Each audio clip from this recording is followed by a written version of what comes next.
Uh, my first question is,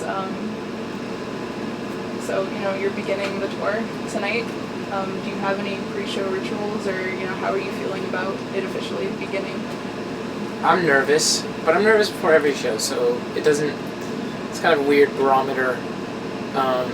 People should usually, the band should never look at me and be like, I wonder how Nate's feeling, because it's always nervous. But this is going to be particularly nervous, just because it's the beginning of this tour, and I think it's the most special tour that we've done yet on every level, and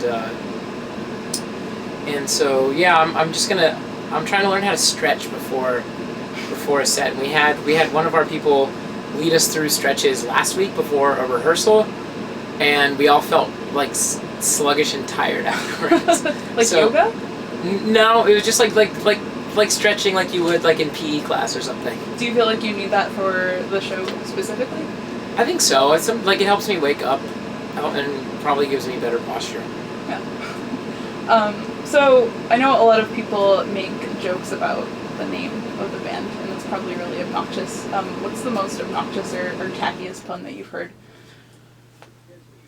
It's always just the same one, which is like, it's gonna be fun. Oh no, I said it. That happens on a daily basis. It's the only reason for changing the name would be just for that. Is that something that you're thinking about? No. Changing the name? No. Oh, okay. But because we love the name, the only thing we don't like is just the occasional, you guys were so fun. It's like, just say fun. It's okay. We don't care. Yeah, that must get pretty annoying. Yeah. So this is probably a question you get a lot. I feel like your success, it just is skyrocketing, and I see you everywhere now. Because of Glee and the Super Bowl commercial and everything. How is that transition? Is that something that you're really feeling? Yeah, I think it's weird because that was never. I think when I first started my old band, that might have been a goal when I was like 19 years old.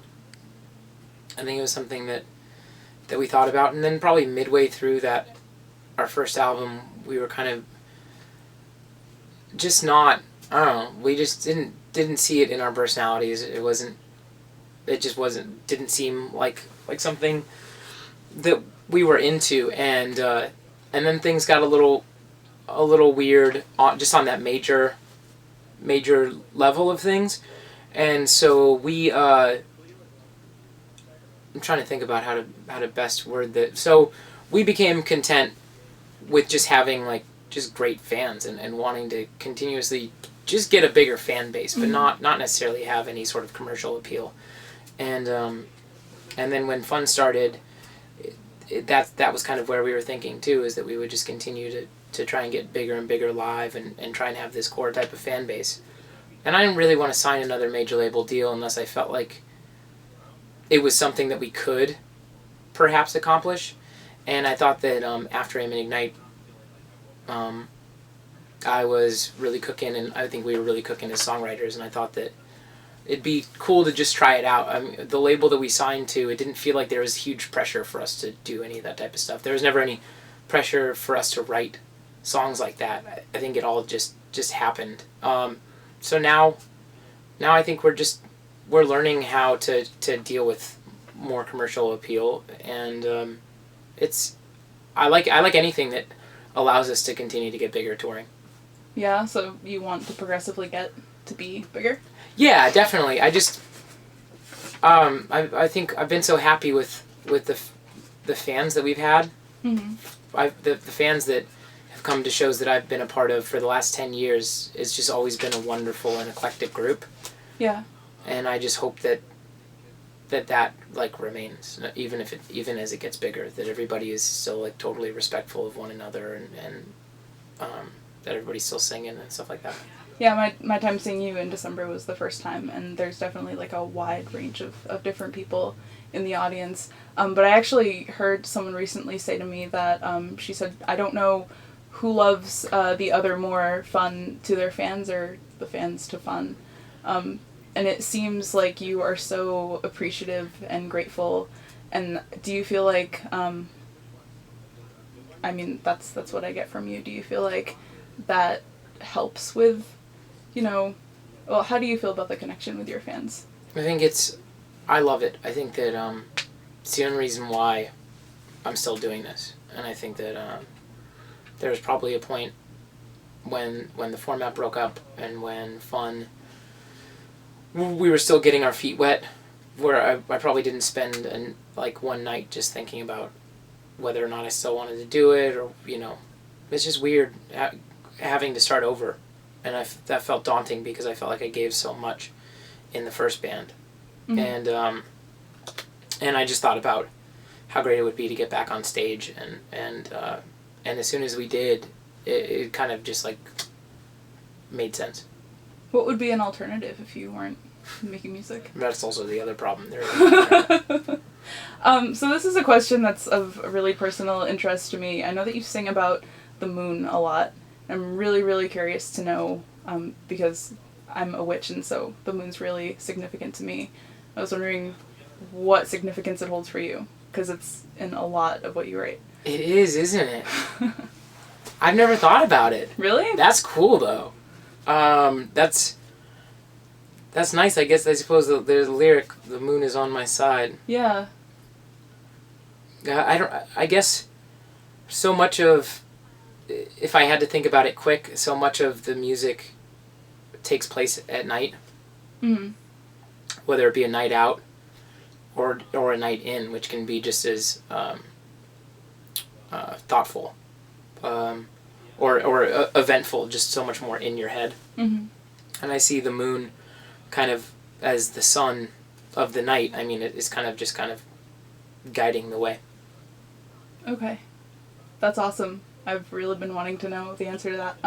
So this is probably my last big question. You're working really closely with Revel and Riot, and your shirts and your merchandise and everything. You really are an advocate for gay rights. What ideally do you see as the ultimate expression of LGBTQ everything? The ultimate equality. The ultimate expression. What do you mean? Just in an ideal society, I mean, you're really advocating for it, but what would be the ultimate expression of that, in society, having that equality? Well, the ultimate sorry, I'm having a hard time understanding. Yeah, that. No problem. The ultimate, the ultimate goal? Yeah, I guess so. For that, I mean, I think for us, the way that we think about it is that we shouldn't have to think about it. You shouldn't be anything. I mean, and no matter what you are, you should be proud to be who you are, and no one, I just can't, nothing enrages us more than this topic. Nothing enrages us more than thinking that, people don't have equal rights, and that there's even, a problem with how people choose to live their lives if they're not harming anybody else. Yeah. And Jack can sit here and he's so good at talking about it. Mm-hmm. I can't pontificate it as much because there's nothing that, it just makes me so angry, and it's just, I don't know, it's just such a weird, it's a very depressing world to live in when this is kind of the case. Yeah. I guess the reason I ask that is because I work at a nonprofit, and I make phone calls to people who are opposed and really bigoted, and try to persuade them to not be. So I guess I was looking for maybe a perspective, what should I tell them? It's so hard. I find it to be so hard because I think that's a great idea. I have so much more of a tough time dealing with the narrow-mindedness. I just can't. It shuts me off completely. Okay. Jack would be better at answering that. Like I said, I just get so mad. I walk away and I spend so much time worrying about whether or not people can change, and just because of how much bad you see, and it's just, I don't know where it comes from. It just makes no sense to me.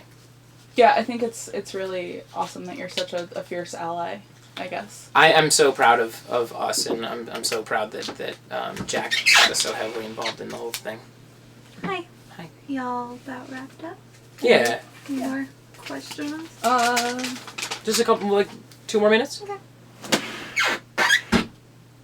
Oh yeah, that's a big one. I don't know if you want to talk about this, the auto-tune thing, but like in a way, like I really love Stars because I feel like it's such, I don't know, people usually use it to correct, you know, a voice, but I mean, how did that get introduced into making the album, and how did you decide where to use it and where not to? It got introduced in a very, very interesting way that I don't think I can really talk about yet, but we were really inspired by, I was really inspired by the Kanye West stuff. And it's a way for me, it's like if Jack or Andrew have pedals that can change the sound on their instruments. Yeah. I consider my vocal an instrument, and I see the pitch correction, especially with a lot of the music that I was listening to. I mean, those people use it, like Bon Iver or anyone, they use it in so much more of an artistic way. It's not about correcting my voice. Like I don't Right. think that I need vocal correcting in any sort of way, but as far as writing is concerned, it's amazing how much it can influence melodies, because when you're singing with it and it's in your ears, sometimes it picks a note. And you don't have to worry as much when you're on a writing level about staying in pitch the whole time. It's kind of just there to help you, whether like you're like focus more on words for the moment, or even just vocal feelings. And I think that's what Stars was to me, particularly, is that was, I mean, you can ask Andrew, just the most important moment of the whole entire album, and it was he and I at the end of the night with our producer. And my favorite artist of all time is Van Morrison, and Van Morrison spends so much time taking vocal solos, and that's not something that I really do. And I wanted Stars, when I first started writing it, I wanted it to sound like Van Morrison in the future. And so I told Jeff, our producer, I only want one take, and I'm only going to do this back half in one take, and just give me pitch correction, because I just want to do it. I don't want to like go back and re-sing something that's like spur of the moment. That's awesome. And yeah, and so I just went off, and it summed up the album for me just in those 2 minutes, and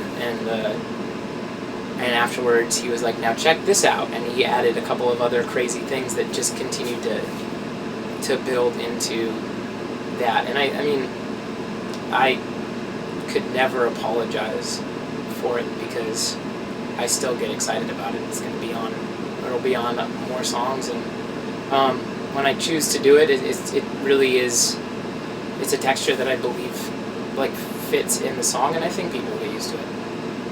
Do you feel like you're getting a lot of criticism about that aspect? I don't read anything, but everything that I hear, that is the criticism. Yeah. And I mean, I heard so much worse for Dog Problems, and I heard so much worse for Aim and Ignite. So,